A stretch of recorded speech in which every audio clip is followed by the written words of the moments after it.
Hello friends, welcome back to my channel. हाजिर हूँ एक नई लव स्टोरी लेकर। तो चलिए वीडियो को स्टार्ट करते हैं।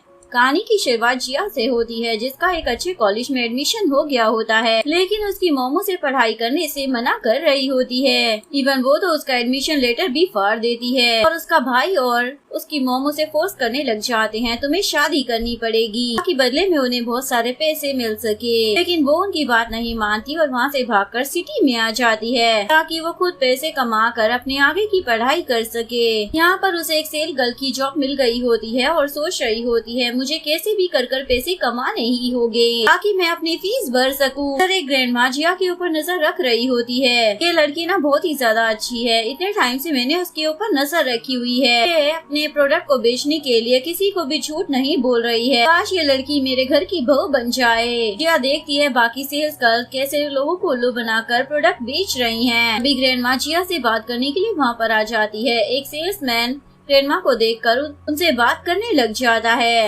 आपको प्रोडक्ट खरीदने हैं ना, मैं आपको बता देता हूँ। ग्रैंडमा बोलते नहीं, मुझे ये लड़की सही दिख रही है, मुझे सिर्फ इसकी बातों पर ही यकीन है। इसके बाद मैनेजर जिया को समझाने लगता है, तुम्हें यहाँ पर जॉब से मिली है, इसलिए ठीक से काम करो, चुपचाप से ये सारे प्रोडक्ट बेचने में लग जाओ। सैलरी चाहिए है तो काम कर लेना। जिया को अपनी मॉम की बात याद आ जाती है कि मॉम बोल रही होती है, तुम्हारे डैड एक सच्चे इंसान थे, इसीलिए वो ज्यादा पैसे नहीं कमा पाए और उन लोगों की वजह से हमें भी गरीबी भरी जिंदगी काटनी पड़ रही है। अपने डैड के बारे में सोचकर जिया डिसाइड कर लेती है कि वो झूठ नहीं बोलेगी। मैनेजर उसे प्रोडक्ट बेचने के लिए बोल रहा होता है, लेकिन वो ग्रैंडमा को बता देती है, प्रोडक्ट आप मत खरीदना ग्रैंडमा, क्योंकि ये प्रोडक्ट एकदम बेकार है। उसके बाद वो जल्दी से उनका हाथ पकड़कर उन्हें लेकर वहाँ से भाग जाती है। मैनेजर उस पर चिल्लाने लग जाता है, क्या तुम्हें जॉब नहीं करनी है? ग्रैंडमा से बोलती है, तुम्हारी तो अब जॉब चली गई होगी ना। बोलती है ग्रैंडमा, कोई बात नहीं, मेरे डैड ने मुझे सिखाया कि हमें हमेशा सच बोलना चाहिए, तो कोई बात नहीं अगर ये जॉब चली भी जाए तो। वैसे भी ये तो फ्रॉड का ही काम था। ग्रैंडमा बोलती है, नहीं, मेरी वजह से ना तुम्हारा नुकसान हुआ है, तुम्हारी जॉब चली गई, इसलिए मैं तुम्हारी भरपाई करना चाहती हूँ। मेरा एक ग्रैंडसन है जो कि बहुत ज्यादा यंग और हैंडसम है, तुम्हें बहुत ज्यादा पसंद आएगा, तो क्या तुम मेरे घर की बहू बनना चाहोगी? या तो शौक हो जाती है, क्या ये ग्रैंडमा अपने पोते के लिए वाइफ ढूंढने के लिए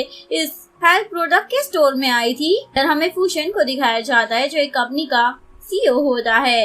वो अपने असिस्टेंट से पूछता है, मेरी ग्रैंडमा कहाँ पर है? असिस्टेंट बताता है, बॉस आपकी ग्रैंडमा तो हेल्थ प्रोडक्ट स्टोर में गई है आपके लिए एक वाइफ ढूंढने। ये सुनकर फूशन तो शौक हो जाता है और बोलता है, क्या वो तो एक फ्रॉड कंपनी है ना? ग्रैंडमा उन झूठे लोगों के पास खुद चली गई मेरे लिए एक झूठी लड़की ढूंढने।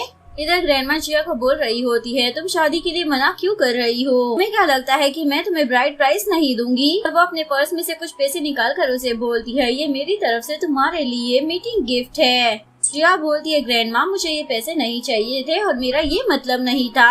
ओशन भी ये सब कुछ देख रहा होता है और उसका असिस्टेंट बोलता है, बॉस ये लड़कियां सिर्फ एक प्रोडक्ट ही नहीं बेच रही हैं, बल्कि और लोगों को खुश भी कर रही हैं। वो जरा कैसे इस झूठी लड़की ने ग्रैंडमा को खुश कर दिया है। ओशन को तो गुस्सा आ जाता है, ये लड़की तो कुछ ज्यादा ही फ्रॉड है। उसके बाद वो वहाँ पर आने लगता है और ग्रैंडमा जिया को मनाने लग जाती है, तो मुझे ना बहुत ही ज्यादा पसंद आई हो और तुम मेरी पर पोता बहू बनने के लिए एकदम परफेक्ट हो। जिया मना कर देती है, मुझे पैसे नहीं चाहिए। इतने में फूशन आकर उसका हाथ पकड़ लेता है और सारे पैसे नीचे गिर जाते हैं। जिया तो फूशन को देखती ही रह जाती है, ये कौन है? ये तो बहुत ही ज्यादा हैंडसम है। तभी फूशन इस पर चिल्लाने लग जाता है और बोलता है, लगता है तुम जैसी फ्रॉड लड़कियां यहाँ पर सिर्फ प्रोडक्ट ही नहीं बेचती हैं, बल्कि ग्रैंड डॉटर इन लो बनने की भी जल्दी में हैं। वो बोलती है, तुमने किसे फ्रॉड कहा? फ्रॉड होगी तुम्हारी फैमिली, पूरा खानदान। देखने में तो इतने हैंडसम लगते हो, पता नहीं इतने बदतमीज कैसे हो। हुसैन बोलता है, मुझसे ना बहस मत करो, तुम्हारा झूठ पकड़ा गया है। ग्रैंडमा आप भी ऐसे कैसे किसी पर बिलीव कर रही हैं? जिया बोलती है, ग्रैंडमा आप मुझे कोई फ्रॉड मत समझो, मैं सच में कोई फ्रॉड नहीं हूँ। देखो जरा, मैं चिंगयू यूनिवर्सिटी की स्टूडेंट हूँ, पर आप मेरी आईडी भी देख सकती हैं। तभी फूशन जल्दी से उसकी आईडी ले लेता है और बोलता है, अच्छा तो तुम सच में एक स्टूडेंट हो। जिया बोलती है, तुम ना मुझे मेरी आईडी वापस करो, बदतमीज लड़के।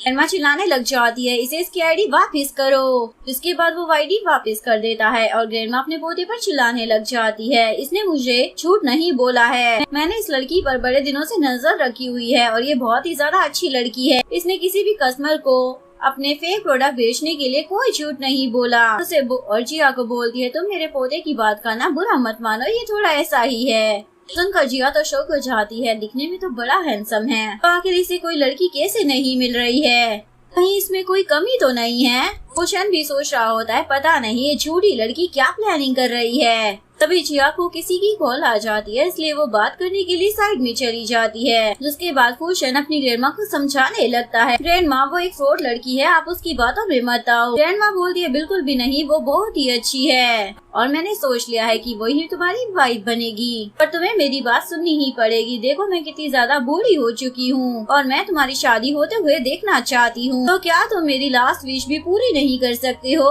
भूषण बोलता है ठीक है ग्रैंडमा, मैं शादी करने के लिए तैयार हूँ, लेकिन मेरी एक कंडीशन है, आप उस लड़की को हमारी फैमिली के बारे में कुछ भी नहीं बताएंगी, हम लोग अमीर हैं। ग्रैंडमा भी खुश होकर इस बात के लिए मान जाती है। यहाँ पर जिया को उसकी फ्रेंड का कॉल आया होता है, वो उसे बोलती है मुझे पता चला तुम्हारी जॉब चली गई है, तो क्यों ना तुम भी मेरी तरह क्लब में वेटर का काम कर लो, लेकिन यहाँ पर जो सैलरी है ना मंथ के एंड में मिलेगी, तो फिलहाल अपना खर्चा तुम्हें खुद ही मैनेज करना पड़ेगा।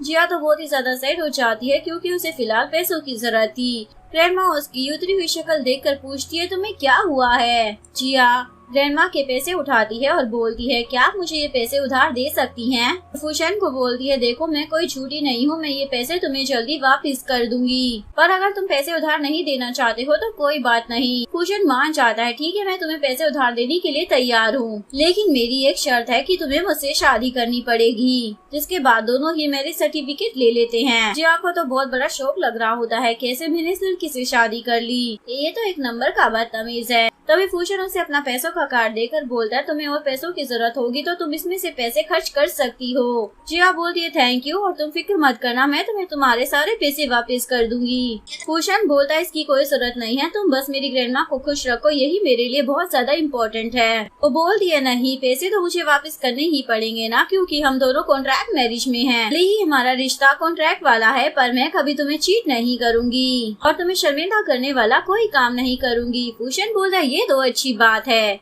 मैं तुम्हें अपने घर का एड्रेस सेंड कर दूंगा, तुम वहाँ पर शिफ्ट हो जाना, कि अभी तो मैं अपने जरूरी काम से जा रहा हूँ। बोलती है आज तो वीकेंड है, क्या आज भी तुम काम पर जाओगे। वो बोलता है मेरे लिए कोई वीकेंड नहीं होता है। ये बोलकर वो वहाँ से चला जाता है। जिया को तो बुरा लग रहा होता है, ये तो बड़ा मेहनती है, छुट्टी भी नहीं करता और दिन रात मेहनत कर कर पैसे कमा रहा है, अब तो मुझे उसके पैसे टाइम से वापस करने ही पड़ेंगे। इसके बाद जिया अपनी फ्रेंड को कॉल कर कर बोलती है मैं भी तुम्हारे साथ क्लब में जॉब करने के लिए तैयार हूँ।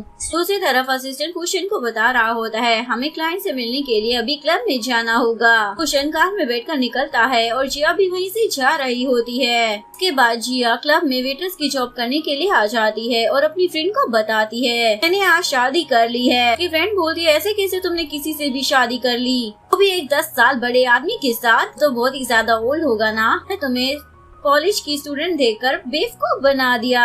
जिया बोलती है जैसा तुम उसके बारे में सोच रही हो ना वो वैसा बिल्कुल भी नहीं है। तभी इतने में मैनेजर उन लोगों पर चिल्लाने लग जाता है तुम लोग काम के टाइम पर बातें मत करो। जिया से पूछता है ये तुमने कैसे कपड़े पहने हुए हैं। फ्रेंड बताती है बॉस ये आज ही हमारे यहाँ पर नई काम करने के लिए आई है, हमारे पास एक्स्ट्रा कपड़े नहीं थे इसलिए मैंने इसे ये वाली ड्रेस दे दी। मैनेजर बताता है आज हमारे क्लब में इस शहर के सबसे रिचेस्ट मैन मिस्टर फू आने वाले हैं, इसलिए तुम दोनों अच्छे से ध्यान देना और कोई गड़बड़ तो बिल्कुल भी मत करना। इसके बाद मैनेजर बाहर भूषण को पिक करने के लिए जाता है। भूषण जैसे ही यहाँ पर एंट्री मारता है तो सभी लोग रिस्पेक्ट से उसके सामने सर झुका लेते हैं।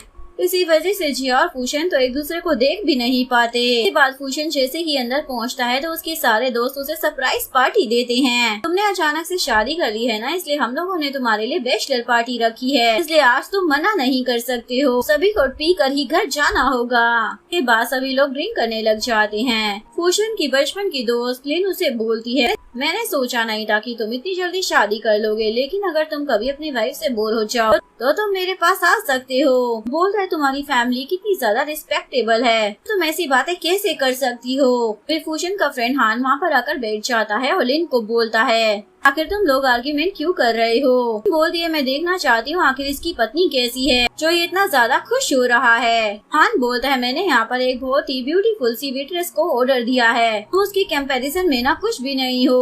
उसके बाद मैनेजर जिया को समझा रहा होता है तुम्हें ही अंदर केक डिलीवर करने के लिए जाना होगा क्योंकि ये उन लोगों का ऑर्डर है। उसके बाद वो यहाँ पर फूशन को केक डिलीवर करने के लिए आ जाती है, लेकिन तभी हान उसे बताता है आज मिस्टर फूशन का बर्थडे नहीं है बल्कि उनकी शादी का दिन है। बोल दिया अरे कितना बड़ा कॉन्फिडेंस है, आज तो मेरी भी शादी हुई है। हान उसे समझाता है तुम्हें ये केक मिस्टर फूशन को पर्सनली डिलीवर करना होगा। उसके बाद वो अंदर आकर बोले लग जाती है मिस्टर फूशन हैप्पी वेडिंग डे। लेकिन लिन तो जिया को देखकर जेलस हो रही होती है क्योंकि वो उसे काफी अच्छी दिख रही होती है, इसलिए वो उसे धक्का मार देती है और तभी वो केक फूशन के फेस पर लग जाता है। वो तो उसे तुरंत सॉरी बोले लग जाती है, लेकिन फूशन तो जिया को वहाँ देखकर शॉक ही हो जाता है। लेकिन केक लगने की वजह से जिया तो उसे पहचान ही नहीं पाती। सोचने लग जाता है ये यहाँ पर क्या कर रही है। जिया तो बहुत ही ज्यादा डर जाती है। मिस्टर फूशन मैं आपका फेस साफ कर देती हूँ। उसके बाद वो जल्दी से टिश्यू लेकर उसका फेस साफ करने लग जाती है, लेकिन वो उसे दूर कर देता है। तुम मेरे पास मत आओ। लेकिन उस पर चिल्लाने लग जाती है तुमने सुना नहीं उसने क्या कहा, यहाँ से दफा हो जाओ, और उसे धक्का मार देती है जिस वजह से जिया गिरने वाली होती है। तभी फूशन जल्दी से उसे खींच लेता है और गिरने से बचाता है। और उसके बाद फूशन लिन पर चिल्लाने लग जाता है तुम लोग इससे ना तमीज से बात किया करो। उसके बाद वो जिया से पूछता है क्या तुम लोग ठीक हो। जिया बोलती है मिस्टर फूशन लाओ मैं आपका फेस साफ कर देती हूँ, लेकिन वो उसका हाथ रोक देता है। जिया उसे अपने इतने ज्यादा नजदीक देखकर सोच रही होती है कि मुझे इतना ज्यादा जाना पहचाना क्यों लग रहा है। फूशन उसे जल्दी से दूर करता है और उसे बाहर जाने के लिए बोल देता है। जिया बाहर आ जाती है और सोच रही होती है मिस्टर फूशन तो सच में बहुत ही ज्यादा अच्छे हैं, उन्होंने तो मुझे बिल्कुल भी नहीं डांटा। तभी मैनेजर वहाँ पर आ जाता है और जिया को बोलता है मैंने सुना कि तुमने मिस्टर फूशन के मुंह पर ही केक गिरा दिया है। जिया तो माफी मांगने लग जाती है। मैनेजर बोलता है तुम्हें माफी मांगने की जरूरत नहीं है, मिस्टर फूशन ने ना तुम्हें कुछ नहीं बोला। इसका मतलब ये है कि उन्हें तुम्हारा काम पसंद आया होगा, इस खुशी में तो तुम्हें भी पीना चाहिए। और वो उसे ड्रिंक पकड़ा देता है। जिया भी खुशी खुशी उस ड्रिंक को पी लेती है। नेक्स्ट सीन में मैनेजर फूशन को रूम की तरफ लेकर जा रहा होता है क्योंकि वो टल्ली हो गया होता है और उसे बोलता है हमने अपने क्लब की तरफ से आपके लिए एक सरप्राइज तैयार किया है। बोलकर मैनेजर उसे रूम में भेज देता है। पर जिया पहले से ही लेटी हुई होती है। उसे देखकर फूशन उससे पूछने लग जाता है तुम यहाँ पर क्या कर रही हो। लेकिन जिया को तो मैनेजर ने कोई मेडिसिन दे दी होती है, इसलिए वो बिल्कुल भी होश में नहीं होती। फूशन को पकड़कर उसे किस करने लग जाती है, लेकिन फूशन उसे रोक देता है और बोलता है फ्रॉड लड़की क्या तुम अपने हस्बैंड के पीठ पीछे उसे ऐसे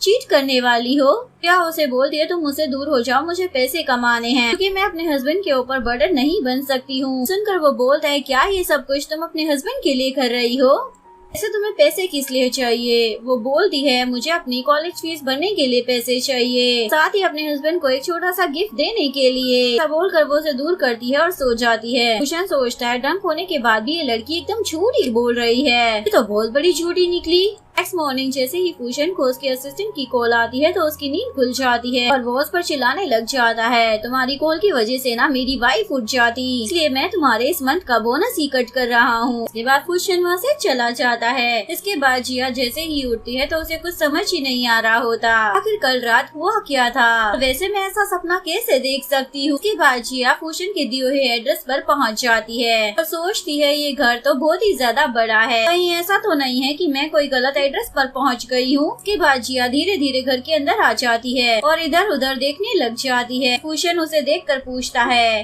तुम घर के अंदर ऐसे चुपके से क्यों आ रही हो। जिया तो उसे अचानक से देखकर ही डर जाती है और दोनों ही एक दूसरे के ऊपर गिर जाते हैं और एक्सीडेंटली इन दोनों की किस हो जाती है। ग्रैंड माँ जिया की आवाज सुनकर खुशी खुशी उससे मिलने के लिए आ रही होती है। इन लोगों को ऐसे देखकर बोलती है तुम लोग तो यहीं पर शुरू हो गए। जिया बोलती है ग्रैंड माँ आप ना गलत सोच रही हैं।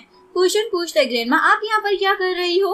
ग्रैंड माँ बोलती है आखिर मैं अपने पोते के घर क्यों नहीं आ सकती, और वैसे भी मैं यहाँ पर जिया से मिलने के लिए आई हूँ। ये बोलकर वो जिया को अंदर लेकर चली जाती है। उसके बाद ये लोग डिनर करने के लिए बैठते हैं। जिया बोलती है तुम्हारा घर तो इतना ज्यादा लग्जरियस है तो काफी ज्यादा महंगा होगा ना। फूशन बताता है मेरे फ्रेंड ने ये घर मुझे फ्री में रहने के लिए दिया है और सोच रहा होता है मैंने तो असिस्टेंट को लो बजट वाला घर ढूंढने के लिए बोला था। ग्रैंडमा जिया से पूछने लग जाती है वैसे कल रात तुम कहाँ पर थी। तुम तो पूरी रात घर ही नहीं आई। जिया बोलती ग्रैंडमा मैं एक क्लब में ना वेट्रेस की जॉब कर रही हूँ। ये सुनकर ग्रैंडमा अपने पोते को सुनाने लग जाती है, आखिर तुम अपनी वाइफ को एक वेट्रेस का काम कैसे करने दे सकते हो। जिया से पूछने लग जाती है कहीं तुम्हें किसी ने बुली तो नहीं किया ना। जिया सोचती है मैं ग्रैंडमा को इस बारे में नहीं बता सकती कि कल रात मैं ड्रंक थी, वरना ये मेरी फिक्र करेंगी। भूषण बताने ही वाला होता है कि जिया उसके साथ थी, लेकिन जिया बोलती है ग्रैंडमा कल मैं पूरी रात ड्रिंक सर्व कर रही थी। भूषण पूछता है तो ये बताओ कल रात तुम किसके साथ थी। जिया बोलती है मैंने कहा ना गेस्ट के साथ। भूषण को तो गुस्सा आ जाता है, तुम्हें ये ही नहीं पता कि कल रात तुम किसके साथ थी। क्या सोचती है ड्रिंक करना तो मेरी ही गलती थी, लेकिन ये सब कुछ तो मैं पैसों के लिए ही कर रही हूँ ना। ये बोल देती है गेस्ट मुझे पैसे देते हैं इसलिए मैं उनके लिए काम करती हूँ। भूषण इस बात से गुस्सा होकर वहाँ से चला जाता है और वो अपने असिस्टेंट को कॉल कर डिवोर्स पेपर तैयार करने के लिए बोलता है। इसके बाद बाहर जाकर वो ड्रिंक करने लग जाता है। इतने में वहाँ पर उसका फ्रेंड हान आ जाता है। हान पूछता है तुझे क्या हो गया जो तू इतनी ज्यादा ड्रिंक पी रहा है, लेकिन भूषण उसे कुछ नहीं बताता और जाने लगता है।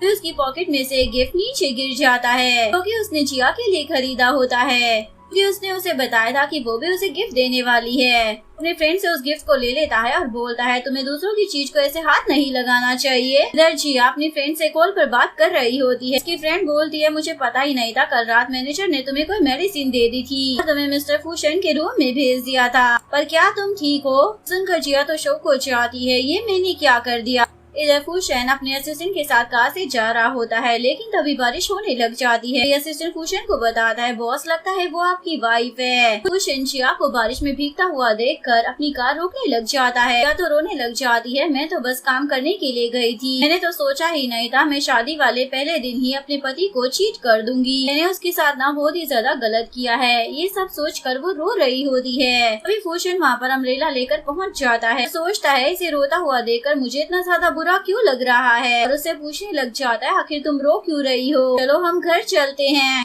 तो वो जल्दी से उसे हक कर लेती है और रोने लग जाती है। भूषण सोचता है मैं डिवोर्स के बारे में इससे बाद में बात करूंगा। वैक्सीन में जिया शावर लेने के बाद अपने बाल सुखाने के लिए जा रही होती है, लेकिन हेयर ड्रायर खराब हो जाता है। तभी फूशन टावर लेकर उसके बाल सुखाने लग जाता है और वो उसे अपने इतने ज्यादा करीब देखकर शाय फील कर रहा होता है। बोलता है अब तुम खुद कर लो। जिया बोलती है हमें ना डिवोर्स ले लेना चाहिए। ये सुनकर वो तो शॉक हो जाता है। क्या बोल रही हो जरा दोबारा रिपीट करना। जिया बोलती है मैंने अपना प्रॉमिस तोड़ दिया है। उस रात जब मैं नाइट क्लब में जॉब कर रही थी ना तो मैंने किसी और मैन के साथ नाइट स्पेंड कर ली। वो बोलता है लेकिन तुम पैसों के लिए ये सब काम करती हो ना। जिया बोलती है बिल्कुल भी नहीं, मैं तो बस वहाँ पर वेटर की जॉब करने के लिए गई थी, मुझे पता नहीं था मैनेजर मुझे बेहोशी की दवा देकर मुझे मिस्टर फूशन के रूम में भेज देगा। फूशन याद करता है उस रात मैनेजर ने ही उसे उस रूम में भेजा था। जिया बोलती है मैंने उसे एक अच्छा इंसान समझा था, मुझे नहीं मालूम था वो इतना ज्यादा खराब होगा। अगर वो मैनेजर मुझे दोबारा कहीं मिल गया ना तो मैं उसे बहुत ज्यादा पीटूंगी। फूशन बोलता है फिक्र मत करो, कल रात हमारे बीच में ऐसा कुछ भी नहीं हुआ है। लेकिन जिया उसकी बात पर ध्यान ही नहीं देती और बोलती है तुम फिक्र मत करो, डिवोर्स के बाद भी मैं तुम्हें तुम्हारे पैसे जल्दी वापस कर दूंगी, बस तुम मुझे थोड़ा ना वक्त दे देना। अभी वो रुक कर पूछती है तुमने क्या कहा। वो बोलता है स्टूपिड लड़की, कल रात ना तुम मेरे साथ थी, जैसा तुम सोच रही हो ना हमारे बीच में वैसा कुछ भी नहीं हुआ। ये सुनकर जिया तो खुश हो जाती है, ये कल मेरे साथ था, यानी कि वो सपना नहीं था। फूशन जिया को बेड पर बिठाता है और उसके पैर में एंकलेट पहनाने लग जाता है। नेक्स्ट डे फूशन जिया को उसके कॉलेज लेकर जा रहा होता है। तभी जिया को उसकी फ्रेंड की कॉल आती है, वो उसे बताती है क्लब ना बंद हो गया है। सुनकर जिया तो शॉक हो जाती है, अचानक से क्लब कैसे बंद हो गया। जिया बोलती है जरूर ये मिस्टर फूशन का ही ऑर्डर होगा, उन्होंने ये सब कुछ मेरी वजह से तो नहीं किया, लेकिन मैनेजर तो फूशन की बहुत ही सारा चापलूसी कर रहा था तो वो उससे थोड़ी गुस्सा होगा। मिस्टर फूशन ने ही मुझे वो बेहोशी की दवा दिलाई थी, लेकिन तुम वहाँ पर आ गए और उसका सारा प्लान बर्बाद हो गया, इसलिए मिस्टर फूशन गुस्सा हो गए होंगे और उन्होंने क्लब बंद करवा दिया होगा। सच में ना ये मिस्टर फूशन ना बिल्कुल भी अच्छा बंदा नहीं है। वो बोलता है कहीं ऐसा तो नहीं है कि तुम्हें उनके बारे में मिसअंडरस्टैंडिंग हो गई हो, मुझे नहीं लगता वो इस टाइप का बंदा है। क्या बोलती है नहीं वो ऐसे ही टाइप का है और तुम ना उसके बारे में बात मत करो, मुझे तो उसके बारे में सोच कर ही गुस्सा आ रहा है। फूशन से पूछने लग जाती है वैसे ये इतनी महंगी कार तुम्हारे पास कैसे आई। वो बताता है मैं अपने बॉस से लेकर आया हूँ ताकि मैं तुम्हें एक राइड दे सकूं और तुम भी इंजॉय कर सको। या उसे थैंक यू बोलती है, तुम कितने ज्यादा अच्छे हो। उसके बाद ये लोग कॉलेज के बाहर पहुँच जाते हैं। फूशन जिया के क्लोज आता है तो वो अपनी आंखें बंद कर लेती है, लेकिन वो बोलता है क्या तुम कार से उतरोगी नहीं। नहीं, मैं तुम्हारी क्लासेस के लिए लेट हो रहा है। जिया जल्दी से बाहर निकलती है और उसे बाय बोल देती है। अभी वहाँ पर जिया की 2 क्लासमेट्स उसे देख लेती हैं,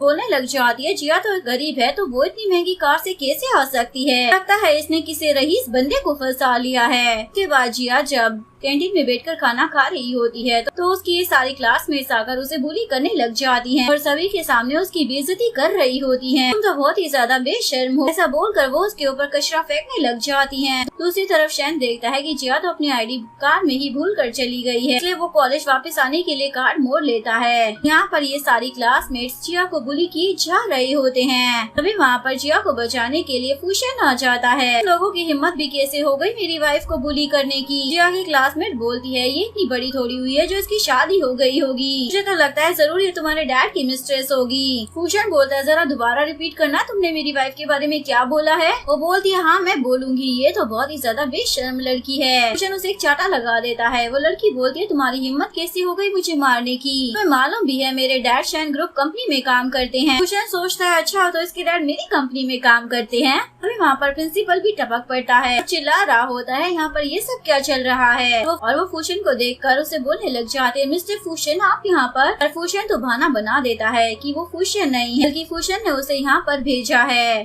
कॉलेज का हालचाल देखने के लिए, ताकि वो यहाँ पर इन्वेस्टमेंट कर सके कॉलेज के टैलेंटेड स्टूडेंट को स्कॉलरशिप दिलवाने के लिए। और फूशन प्रिंसिपल पर चिल्लाने लग जाता है आपके स्टूडेंट कितने ज्यादा खराब हैं, ये ऐसे लोगों को बुली करते हैं, आप लोग इन लोगों को यही सिखाते हो यहाँ पर। के बाद प्रिंसिपल उन दोनों लड़कियों को कॉलेज से निकाल देता है। इसके बाद फूशन जिया से पूछता है तुम्हें क्या हुआ है, तुम अभी भी अपसेट हो। जिया बोलती है मैं तुमसे गुस्सा हूँ, आखिर तुमने सच क्यों छुपाया है, तुम्हारी एक बात से ही प्रिंसिपल ने उन दोनों को कॉलेज से निकाल दिया, इसका क्या मतलब है, तुम मुझसे सच छुपा रहे हो ना। फूशन डर जाता है कहीं से सारा सच तो नहीं पता लग गया, इसलिए वो उसे सॉरी बोलते हुए सच बताने ही वाला होता है। लेकिन तभी जिया बोल देती है मैं जानती हूँ तुम शैन ग्रुप कंपनी के लिए काम करते हो और तुम मिस्टर फूशन को जानते हो, पर तुमने मुझे झूठ कहा कि तुम उन्हें नहीं जानते हो जबकि वो तो तुम्हारे बॉस हैं। तो बोलता है तुम्हें मिस्टर फूशन के बारे में मिसअंडरस्टैंडिंग हो गई थी ना, इसलिए मैं डर गया था और मैंने तुम्हें ये बात नहीं बताई। जिया बोलती है तुम मेरे पति हो, अगर तुम मुझे कोई बात बताओगे तो मैं तुम्हारी बातों पर यकीन करूंगी ना।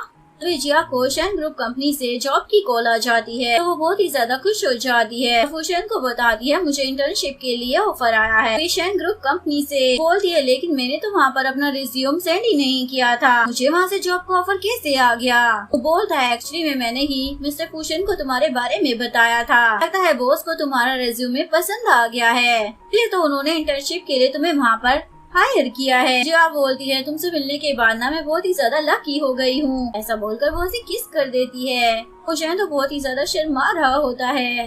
नेक्स्ट डे फूशन की ग्रैंडमा जिया को शॉपिंग पर लेकर आ जाती है और वो जिया के लिए महंगी महंगी ड्रेसेस चूज करने लग जाती हैं। जिया उनका प्राइस देखकर मना कर देती है मुझे ये ड्रेस नहीं चाहिए ग्रैंडमा।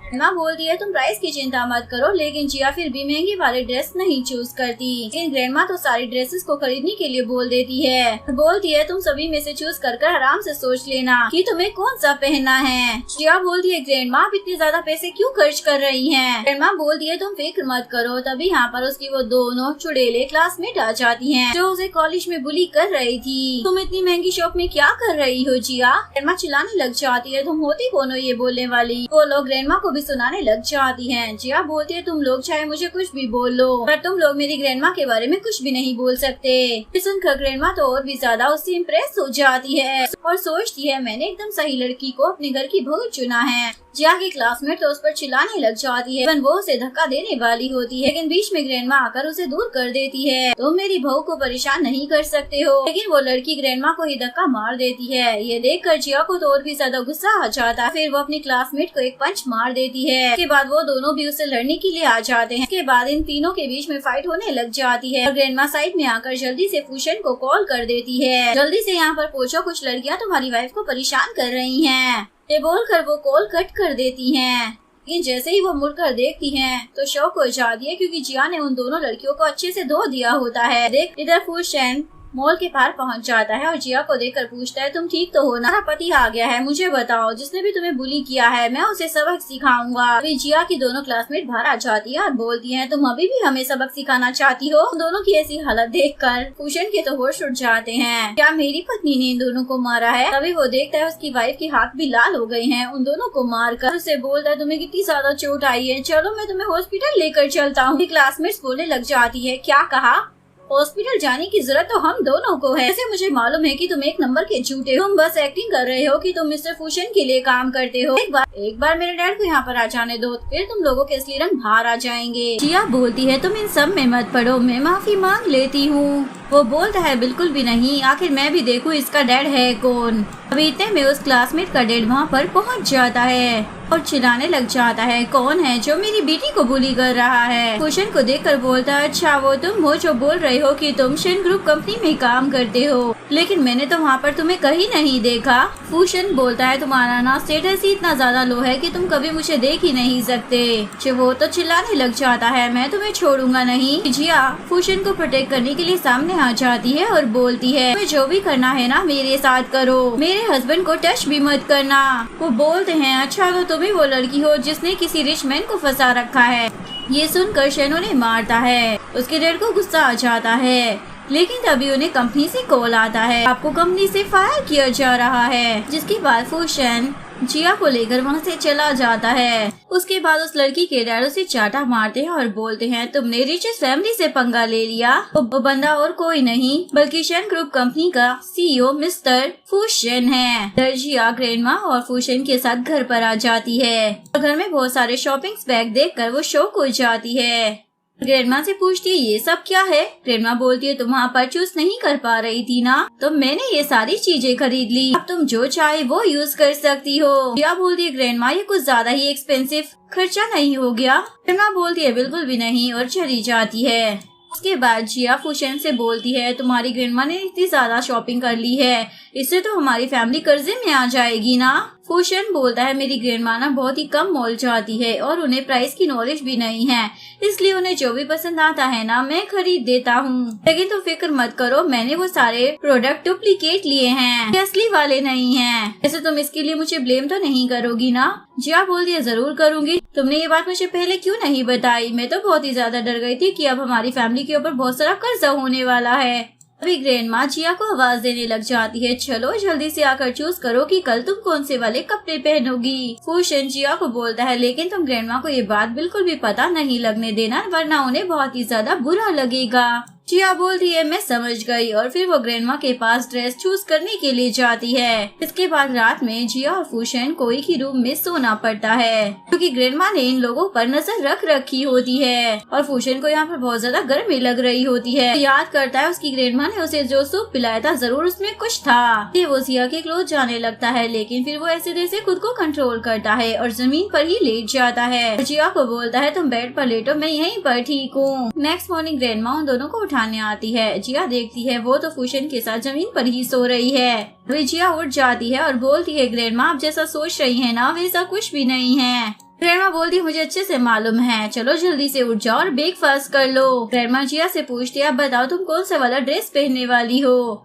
जिया सोच रही होती है, अगर इतनी बड़ी कंपनी में मैं कोई फेक ड्रेस पहन कर जाऊँ तो कहीं कुछ गड़बड़ ना हो जाए, इसलिए जिया बहाना बनाने लग जाती है कि मुझे नहीं पहनना है। ग्रैंडमा बोलती है, क्या तुम्हें पसंद नहीं आया? चलो मैं तुम्हारे लिए और शॉपिंग कर लेती हूँ। जिया मान जाती है ग्रैंडमा और शॉपिंग करने की जरूरत नहीं है। फिर सोचती है, मुझे दूसरों के बारे में सोचने की जरूरत नहीं है। ग्रैंडमा खुश है, इससे बड़ी बात क्या हो सकती है। ये बात जिया जैसे ही उस ड्रेस को पहनकर कंपनी में जाती है तो उसके सारे कलीग्स उसके बारे में बातें करने लग जाते हैं। तो लिमिटेड एडिशन वाली ड्रेस है ना, बहुत ज्यादा महंगी है। जिया की एक और कलीग सेम वैसी ही ड्रेस पहन कर आई होती है। वे लोग बातें करने लग जाते हैं, आखिर रियल वाली किसकी है? वो कलीग सोचती है, लेकिन मेरी वाली तो फेक है, यानी कि इसने रियल वाली पहनी है। वे बोलते हैं, जिया तो एक गरीब लड़की है, वो तो इस ड्रेस को अफोर्ड ही नहीं कर सकती। तभी कंपनी में एक इम्पोर्टेंट क्लाइंट आई होती है, जो कि जिया और उस कलीग को देखकर बोलने लग जाती है, तुम लोगों की कंपनी में ऐसे फेक ड्रेसेस को बेआदमी पहना जाता है क्या?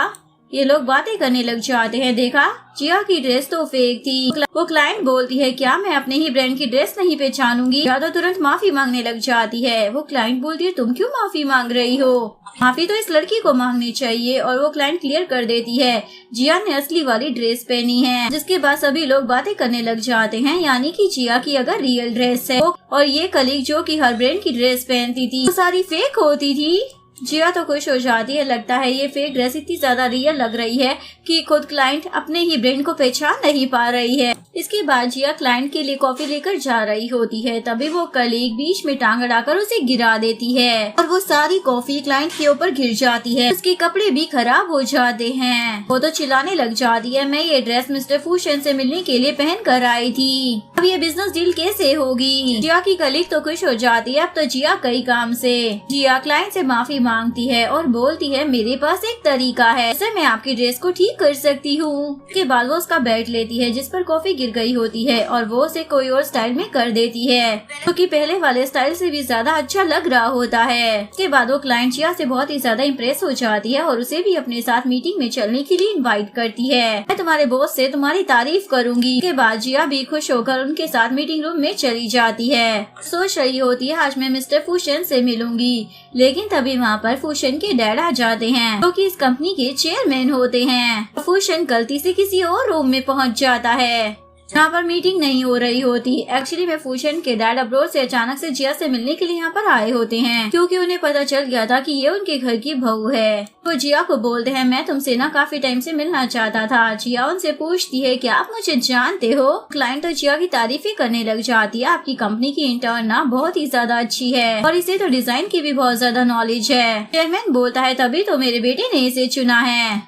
सुनकर जिया भी शौक हो जाती है। स्टन बोलता है चेयरमैन का मतलब है कि बॉस ने तभी तो आपको जॉब पर रखा है। जिया तो खुश हो जाती है। लगता है चेयरमैन इसी वजह से मुझसे मिलना चाहते थे क्योंकि प्रेसिडेंट ने मेरी तारीफ की। इसके बाद ये लोग फूशन का वेट कर रहे होते हैं कॉन्ट्रैक्ट साइन करने के लिए, लेकिन फूशन जैसे ही वहाँ पर पहुँचता है तो वो जिया को देखकर जल्दी से छुप जाता है। इसके बाद वो अपने डैड को कॉल कर बोल देता है कि कॉन्ट्रैक्ट आप साइन कर लो क्योंकि मैं वहाँ पर नहीं पहुँच पाऊंगा। जिसके बाद डैड उस क्लाइंट के साथ बिजनेस डील कर लेते हैं। क्लाइंट के वहाँ से जाते ही चेयरमैन बोलते हैं फाइनली अब मैं अपनी बहू से बात करूंगा। वे वहाँ पर फूशन आ जाता है और बोलता है डैड आप जिया से बात क्यों करना चाहते हो? चेयरमैन बोलते हैं बेवकूफ बच्चे, मैं यहाँ पर इतनी दूर से अपनी बहू से ही मिलने के लिए आया हूँ। तुम क्यों नहीं चाहते कि मैं उससे मिलूं? वो बताता है डैड क्योंकि अभी तक मैंने उसे अपनी आइडेंटिटी रिवील नहीं की है। डैड तो शौक हो जाते क्या तुमने इसे ये नहीं बताया कि तुम CEO हो? इसका मतलब ये तो एक फ्रॉड मैरिज हुई ना? फूशन बोलता डैड आप इतने ज्यादा सीरियस क्यों हो रहे हैं? मुझे एक सही मौका नहीं मिला उसे सब बताने का। तभी जिया की कलीग ये सारी बातें सुन लेती है। शौक होकर सोचने लग जाती है क्या जिया मिस्टर फू की वाइफ है? डैड बोल रहे होते हैं क्या हमारी फैमिली इतनी ज्यादा शेमफुल है जो तुम जिया से सब कुछ छुपा रहे हो? फूशन बोलता है डैड इस बारे में मैं आपको बताऊंगा, आप ये बताओ कि मोम कहाँ पर है? क्या वो आपके साथ नहीं आई? डैड बोलते हैं वो बिना शॉपिंग के लिए गई है। फूशन बोलता है डैड आप जिया को ना कुछ भी पता नहीं लगने देना। इसके बाद जिया कंपनी में ओवर टाइम काम कर रही होती है। तभी फूशन उसके पास आ जाता है और उससे पूछता है तुम्हारे पास कितना काम है? जिया बताती है आज ना मुझे सारी फाइल कंप्लीट करनी है क्योंकि आज मेरा ना फर्स्ट डे है और मुझे इतना सारा काम मिल गया है तो करना तो पड़ेगा ही ना। फूशन को गुस्सा आता है इतना सारा काम किसने मेरी वाइफ को दिया? जिया बोलती है कोई बात नहीं मैं सब कुछ हैंडल कर लूंगी। फूशन बोलता है मैं भी तुम्हारी मदद करता हूँ। तभी जिया के पेट में चूहे कूदने लग जाते हैं। फूशन उसे स्नैक्स खिलाने के लिए लेकर जाता है। तभी इतने में जिया को उसकी फ्रेंड की कॉल आ जाती है। उसे पूछ रही होती है तुम मेरे डॉग का ख्याल तो रख रही हो ना? बोलती है उसके खाने का खर्चा ना बहुत ही ज्यादा महंगा है। जिया बोलती है डोंट वरी अब मुझे जॉब मिल गई है इसलिए बेबीज का खर्चा मैं हैंडल कर लूंगी। जिया की ये बात सुनकर शौक हो जाता है क्या इसके बच्चे भी हैं? कॉल पर बात करने के बाद जिया उसके पास आती है तो पूछती है तुम्हें क्या हो गया है? फूशन बोलता है देखो अब हम दोनों शादीशुदा है तो तुम मुझे अपने पास्ट के बारे में बता सकती हो। जिया बोलती है मेरे पास में ना कुछ भी अच्छा नहीं है। मेरे डैड के बनने के बाद मेरी मॉम और मेरा भाई मुझे शादी करने के लिए फोर्स कर रहे थे ताकि उन्हें ब्राइड प्राइज मिल सके। मैं बहुत ज्यादा मुश्किलों से उनसे पीछा छुड़वा कर यहाँ पर आई हूँ। वो बोलता है ठीक है तुम पास्ट की फिक्र मत करो, वैसे अभी मैंने तुम्हारी कॉल पर ना बात सुनी थी, हमारे बेबीज हैं। वो बोलती है तुमने सब कुछ सुन लिया पर तुम चिंता मत करो मैं अपने तीनों बेबीज का ख्याल खुद रख लूंगी। फूशन तो शौक हो जाता है क्या 3 बेबीज हैं? बोलता है कोई बात नहीं, हम दोनों पति पत्नी हैं, उनका खर्चा भी मैं उठा लूंगा। जिया तो खुश हो जाती है, तो क्या मैं उन्हें घर लेकर आ सकती हूँ? फूशन हाँ बोल देता है। नेक्स्ट सीन में फूशन बहुत ही ज्यादा ड्रिंक कर लेता है और उसका असिस्टेंट जिया को कॉल कर इस बारे में बता देता है। फूशन ना बहुत ही ज्यादा ड्रंक है, तो तुम उसे पिक करने के लिए आ जाओ। और असिस्टेंट फूशन को पकड़कर एक होटल रूम के पास लेकर जा रहा होता है और उसे बोलता है बॉस आप फिक्र मत करो, आपकी वाइफ बस यहाँ पर आती ही होगी। लेकिन वो तो इतना ज्यादा टर्ली होता है कि असिस्टेंट को ही जिया समझ लेता है। तुम यहाँ पर आ गई। बोलता है मुझे इस बात से कोई फर्क नहीं पड़ता कि तुम्हारा मिसकैरेज हुआ, तुम्हारे बच्चे भी हैं, लेकिन मैं हमेशा फिर भी तुम्हारा ख्याल रखूंगा और तुम्हें छोड़कर कहीं नहीं जाऊंगा। जिया की वो वाली कलीग भी इसी होटल में होती है और वो उसकी ये सारी बातें सुन लेती है और सोचती है मुझे तो पता ही नहीं था जिया इस टाइप की है, अब मैं कंपनी में सभी के सामने उसकी बेइज्जती करूंगी। लेकिन तभी फूशन तो असिस्टेंट को ही जिया समझकर किस करने लग जाता है। इतने में जिया वहाँ पर पहुँच जाती है और पूछती है ये सब क्या चल रहा है। असिस्टेंट बोलता है आप हम दोनों को ना गलत मत समझना, ये बस अब बहुत ही ज्यादा ड्रंक है। जिया तो हंसने लग जाती है मुझे पता है। असिस्टेंट बोलता है बॉस आप मुझे छोड़ो, आपकी वाइफ आ चुकी है। जिसके बाद वो जिया के पास आ जाता है और बोलता है वही तो मैं बोलूं कि तुम इतनी ज्यादा अगली कैसे हो गई। इसके बाद जिया फूशन को रूम में लेकर आ जाती है।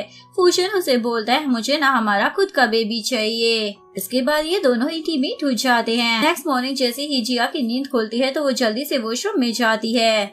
फूशन उठ जाता है और ब्लड देखकर सोचता है उसकी तो पहले से बेबीज है ना, ये क्या है। जिया बोलती है तुमने कहा था ना मैं अपने बेबीज को जल्दी से लेकर आ जाऊं, तो मैं आज ही अपनी फ्रेंड को कॉल कर देती हूँ। वो बोलता है तुम्हारी फ्रेंड का तुम्हारे साथ कुछ ज्यादा ही अच्छा रिश्ता है जो वो तुम्हारे बेबीज को संभाल रही है। जिया बोलती है हाँ हम दोनों के बीच में ना सब कुछ बहुत अच्छा है और वैसे भी वो उसके भी तो बेबीज हैं। फूशन सोचता है यानी कि ये अपने बेबीज के डैड के बारे में बात कर रही है। वो उस पर चिल्लाने लग जाता है आखिर तुम इतने ज्यादा इनरिस्पॉन्सिबल पर्सन को अभी भी अपना फ्रेंड कैसे रख सकती हो। जिया बोलती है तुम उसके बारे में ऐसा क्यों बोल रहे हो। उसके बाद वो अपनी फ्रेंड से कॉल पर बात करने के लिए जाती है। फूशन तो गुस्सा हो रहा होता है, पता नहीं ये कौन सा आदमी है। उससे ब्रेकअप करने के बाद भी इसने उसे अपना फ्रेंड बना रखा है। यहाँ पर जिया अपनी फ्रेंड से वीडियो कॉल पर बात करते हुए अपने बेबीज को भी देख रही होती है और बहुत ही ज्यादा खुश हो रही होती है। तभी फूशन भी जेलस होकर वहाँ पर आ जाता है। जिया की फ्रेंड को देखकर बोलता है इस वीडियो कॉल में लड़की क्यों है। तभी जिया उसे दिखाती है देखो जरा मेरे बेबीज कितने ज्यादा क्यूट हैं। एक्चुअली में जिया उन डॉग्स को अपने बेबीज बोल रही थी। अभी कोई डोर बेल बजाता है। जिया दरवाजा खोलती है। एक्चुअली में वहाँ पर फूशन की मोम आई होती है और वो यहाँ पर आते ही फूशन पर चिल्ला रही होती है। पता है मुझे अपनी डॉटर इन लोग की जगह तुम्हें मारना होगा। जिया जल्दी से बीच में आ जाती है फूशन को प्रोटेक्ट करने के लिए और उसकी मोम को बोलती है प्लीज इसे मत मारो। फूशन पूछता है मोम आपको क्या हुआ है। मोम बोलती है तुम किसी और लड़की के साथ अफेयर चला रही हो और मेरी डॉटर इन लोग को धोखा दे रही हो, मैं तुम्हें नहीं छोड़ूंगी। फूशन बोलता है मोम ध्यान से देखो क्या आपको ये मेरी मिस्ट्रेस नजर आ रही है। फूशन की मोम बोलती है तुम कितनी यंग लड़की हो, तुम्हें क्या यही ऑल मैन मिला था। तुम जैसी ब्यूटीफुल लड़की को तो और भी ज्यादा लड़के मिल सकते थे, तुम्हें दूसरे के हस्बैंड को चुराने की क्या जरूरत थी। जिया तो खुश हो जाती है, लगता है फूशन की मॉम तो मेरी तारीफ कर रही है। फूशन बोल रहा है मॉम आपने सब गलत समझ लिया है, एक्चुअली में यही मेरी वाइफ है। मॉम तो शॉक हो जाती है यानी तुम ही मेरी डॉटर इन लो हो। इसके बाद जिया फूशन की मॉम को टी सर्व करती है। मॉम तो बहुत ही ज्यादा खुश हो जाती है और बोलती है सॉरी मैंने पहले तुम्हें गलत समझ लिया था, वैसे मैंने सोचा नहीं था शैन जैसा ओल्ड मैन को इतनी ज्यादा ब्यूटीफुल लड़की मिल जाएगी। शैन बोलता है मॉम मैं आपका सगा बेटा हूँ या नहीं, आप मेरी बुराई कर रही हैं। उसकी मॉम बोलती है तुम तो चुप ही बैठो, सब तुम्हारी गलती है। जिया पूछने लग जाती है तुम्हारे डैड कहाँ पर है, मुझे उनसे भी मिल लेना चाहिए ना। उसकी मॉम बोलती है क्या तुम कल फू के डैड से मिली नहीं, इसके डैड तो कल कॉल कर मुझे तुम्हारी बहुत ही ज्यादा तारीफें कर रहे थे। तभी फूशन अपनी मॉम को चुप करा देता है और उन्हें बात करने के लिए लेकर जाता है और उन्हें सब बता देता है मैंने जिया से अभी तक अपनी आइडेंटिटी को छुपा कर रखा हुआ है। उसकी मॉम बोलती है फिर तो ये फ्रॉड शादी हुई ना। फूशन बोलता है सच में आप और डैड ना बिल्कुल सेम हैं। मॉम बोलती है तुम्हें इस झूठ को और आगे नहीं बढ़ाना चाहिए, चलो जल्दी से जाओ और जिया को सारा सच बता दो। के बाद फूशन जिया को सच बताने के लिए आ जाता है और बोलता है मुझे तुमसे कुछ कहना है। वो बोलती है क्या हुआ, तुम इतना ज्यादा सीरियस क्यों हो। इतने में घर पर ग्रैंडमा आ जाती है और जिया को बोलती है देखो मैं कितनी सारी चीजें खरीद कर लाई हूँ और वो उसे बच्चों के कपड़े और चीजें दिखा रही होती है और पूछती है बताओ तुम्हारे बेबीज के लिए सब कुछ अच्छा रहेगा ना। क्या बोलती है ग्रैंडमा ये तो इंसान के बच्चों के लिए है ना। ग्रैंडमा बोलती है ये तुम कैसी बात कर रही हो, आखिर तुम्हारे बच्चे इंसान के ही तो होंगे ना। मॉम बोलती है ये क्या चल रहा है जिया, क्या तुम प्रेग्नेंट हो? बोलती है नहीं मॉम। ग्रैंडमा मॉम को बोलती है ये बच्चे फूशन के नहीं हैं, जिया के हैं। जिया जब जवान थी ना तो उससे एक छोटी गलती हो गई और उसके क्यूट से बच्चे हो गए। ये सब सुनकर जिया तो शौक हो जाती है और बोलती है आप ये सब लोग क्या कह रहे हैं, ऐसा कुछ भी नहीं है।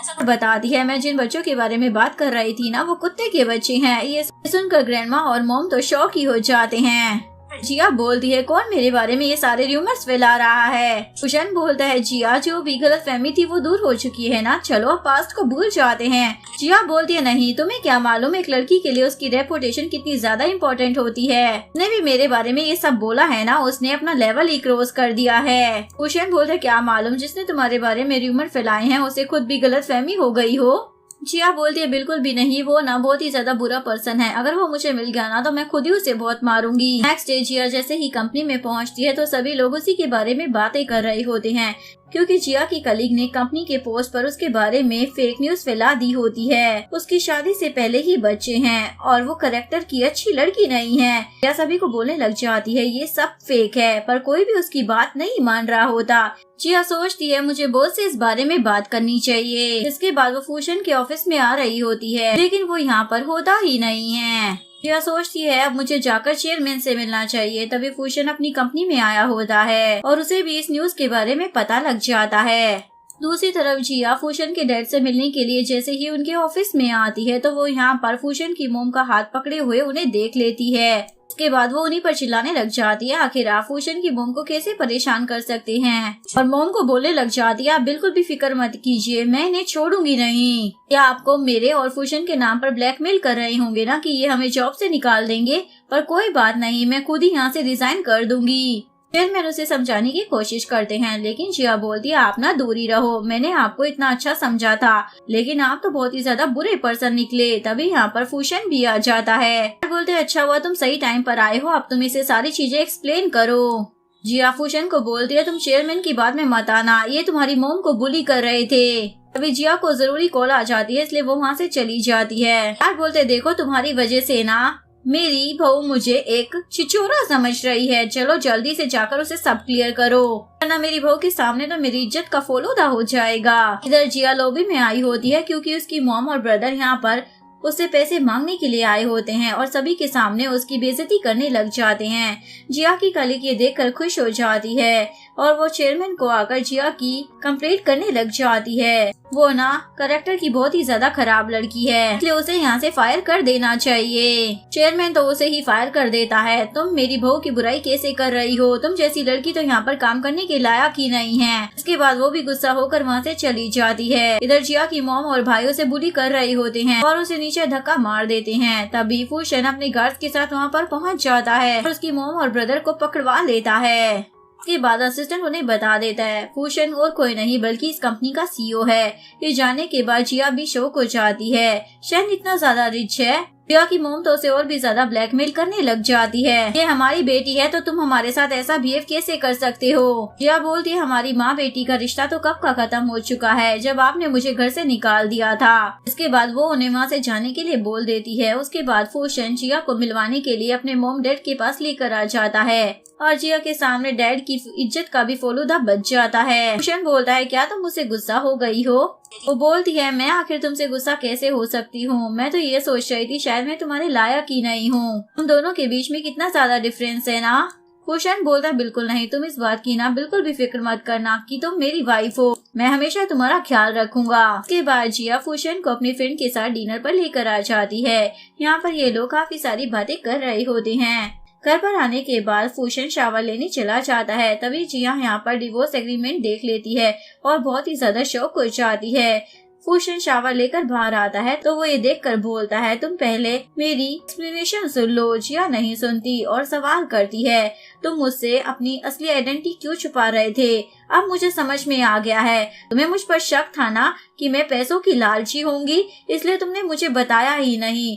तुम इतने ज्यादा रिच हो क्योंकि तुम मुझे कम समझते हो। फूशन बोलता है ऐसा बिल्कुल भी नहीं है, शुरू में मुझे सच में लगा था कि तुम एक फ्रॉड हो, ये सब बस एक मिसअंडरस्टैंडिंग थी। लेकिन जिया उसकी बात पर यकीन नहीं करती और यहाँ से गुस्सा होकर चली जाती है। फिर इसके बाद वो अपनी फ्रेंड के साथ बार में आकर काफी ज्यादा ड्रिंक करने लग जाती है। तभी फूशन की फ्रेंड लिन जिया को वहाँ पर देख लेती है। उसे पता लग गया होता है कि यही फूशन की वाइफ है, इसलिए वो उसे सबक सिखाने के लिए हान से बात करने लग जाती है। तुम जाकर जिया के साथ ड्रिंक करो। उसके बाद वो फूशन को वहाँ पर बुला लेती है, उसे बताती है तुम्हारे फ्रेंड और जिया के बीच में ना चक्कर चल रहा है और दोनों होटल रूम में हैं। इवन वो उसे दिखाने के लिए वहाँ पर लेकर भी जाती है। इसके बाद फूशन जैसे ही अपने फ्रेंड हान को देखता है तो उसके फेस पर लिपस्टिक का निशान देखकर बहुत ही ज्यादा गुस्सा होने लग जाता है। पर तुमने मेरी वाइफ के साथ कुछ भी किया है ना तो मैं तुम्हारे साथ दोस्ती खत्म कर दूंगा। इसके बाद फूशन जैसे ही रूम खोलता है तो वो देखता है यहाँ पर सिर्फ जिया नहीं बल्कि उसकी फ्रेंड भी होती है। एक्चुअली में ये तीनों ड्रंक होने के बाद गेम खेल रहे होते हैं।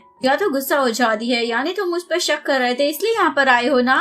तब जाकर हान को पता चलता है कि जिया तो उसकी फ्रेंड की ही वाइफ है। वो उस पर चिल्लाने लग जाता है, अच्छा तो तुम मुझ पर शक कर रहे थे कि मैं तुम्हारी वाइफ के साथ कुछ उल्टा सीधा कर रहा हूँ। उसके बाद फूशन जिया को मनाने की कोशिश करता है, अरे गलतफहमी हो गई थी मेरी जान।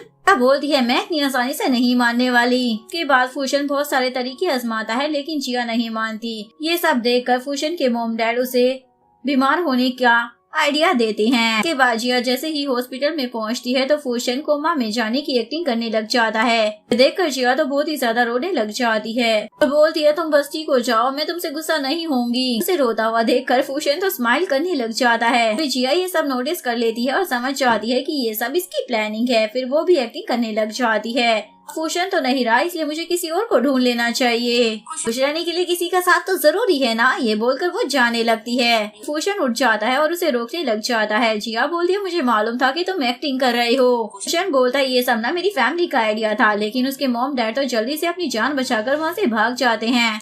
काफी ज्यादा कोशिशें करने के बाद फूशन जिया को मना ही लेता है। नेक्स्ट सीन में फूशन जिया को प्रपोज करता है, हमारी शादी ना जल्दी में हो गई थी, मैं तुमसे दोबारा शादी करना चाहता हूँ। तभी जिया को वोमिटिंग जैसा फील होने लग जाता है। देखकर फूशन बोलता है कहीं तुम प्रेग्नेंट तो नहीं हो गई हो और दोनों बहुत ही ज्यादा खुश हो जाते हैं और यहीं पर इस कहानी का डी एंड हो जाता है। अगर आपको वीडियो अच्छी लगी हो तो प्लीज वीडियो को लाइक करें, चैनल को सब्सक्राइब करें, न्यू अपडेट्स के लिए बेल आइकन का बटन प्रेस करें। मिलते हैं नेक्स्ट वीडियो के साथ, तब तक के लिए सारांगे, बाय बाय।